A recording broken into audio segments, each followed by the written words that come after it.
Chandrashekhar politics में बहुत साल पहले आ गए थे।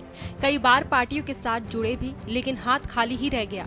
लेकिन इस बार चंद्रशेखर आजाद की किस्मत खुल गई और एक झटके में संसद की दहलीज में कदम रखने का मौका भी मिल गया। आपको बता दें कि यूपी में नगीना लोकसभा सीट चर्चा का विषय बना हुआ है और यह वजह है चंद्रशेखर आजाद। नगीना लोकसभा सीट का रिजल्ट सबके सामने है। इस सीट पर भीम आर्मी चीफ और आजाद समाज पार्टी के उम्मीदवार चंद्रशेखर आजाद ने जीत हासिल की है। इस सीट पर चंद्रशेखर आजाद का मुकाबला बीजेपी के ओम कुमार, सपा के मनोज कुमार और बसपा के सुरेंद्र पाल सिंह से था। वहीं इस सीट पर चंद्रशेखर ने सपा, बसपा और बीजेपी तीनों के उम्मीदवारों को पछाड़ते हुए इस सीट पर जीत हासिल की है। नगीना सीट पर चंद्रशेखर आजाद को कुल 5,12,552 वोट मिले और उन्होंने इस सीट पर 1,51,473 वोटों से जीत हासिल की।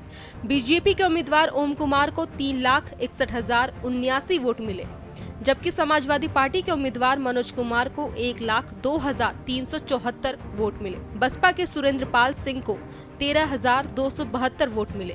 नगीना सीट से जीत दर्ज कर चंद्रशेखर आजाद ने 1 लाख से अधिक वोटों से जीतकर सभी को चौंका दिया। उन्होंने मीडिया से बातचीत के दौरान कहा कि मैं नगीना की महान जनता जिसने मुझे आशीर्वाद दिया है, मैं उन सबको धन्यवाद देता हूं।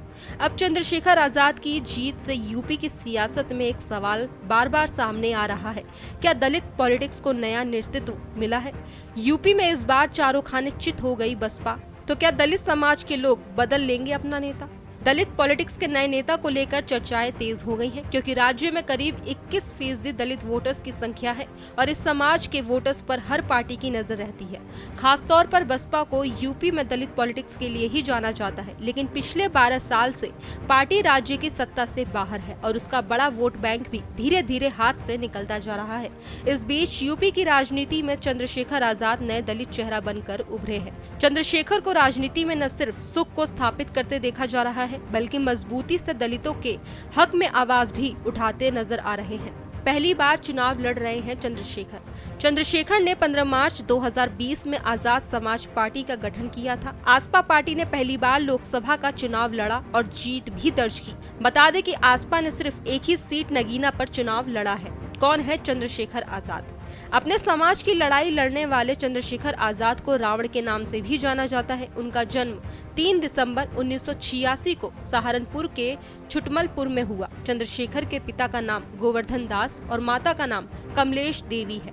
उनके पिता गोवर्धन दास एक सरकारी स्कूल के एक सेवानिवृत्त प्रिंसिपल थे। साल 2019 में सपा बसपा के गठबंधन के उम्मीदवार गिरीश चंद्र ने जीत हासिल की थी। चंद्रशेखर आजाद को लेकर पहले अटकलें थी कि वो इंडिया गठबंधन में शामिल हो सकते हैं, लेकिन गठबंधन में शामिल नहीं होने के बाद उन्होंने अकेले चुनाव लड़ने का फैसला लिया था। इस वीडियो में फिलहाल इतना ही। बाकी देश और दुनिया की तमाम खबरों के लिए देखते रहिए भारत एक्सप्रेस।